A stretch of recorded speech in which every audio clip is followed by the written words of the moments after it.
Til hamingju Árni, kláraði 26 með stæl. Já, takk hérlega. Hvernig var þetta? Þú varst að hlaupa Laugaveginn og búinn að hlaupa fullt af utanlandshlaupum. Hvernig var þetta svona í fyrsta skipti?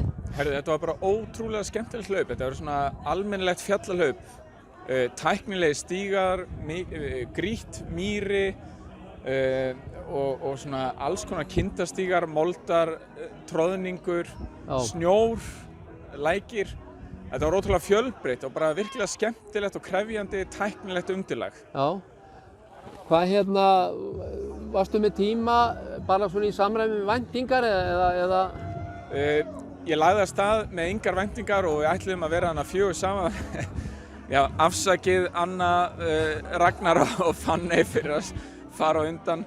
En við fylgdum stað fyrstu 5-6 kílómetrana og svo let ég bara vaða, en það var engar væntingar fyrir daginn í dag, en ég endaði hana í kringum 3 tímana og bara tiltölulega sáttur með það og bara togaði vel hana seinni partinn og bara svona eins og brautin bauð upp á, sko.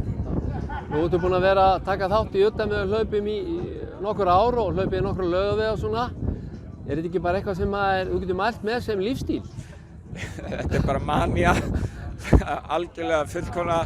En þetta býður upp á bara svo ótrúlega marga skemmtilega breytur bara í lífið yfir höfuð. Bara þú veist að ferðast, skoða ólíka landshluta, umhverfið og svo náttúrulega bara fólki sem að hlaupa með. Svo er svo góður kjarni og maður er alltaf að bjóða fleiri og fleiri velkomna, kynnist fleiri fólki. Þetta er náttúrulega bara dásamlegt.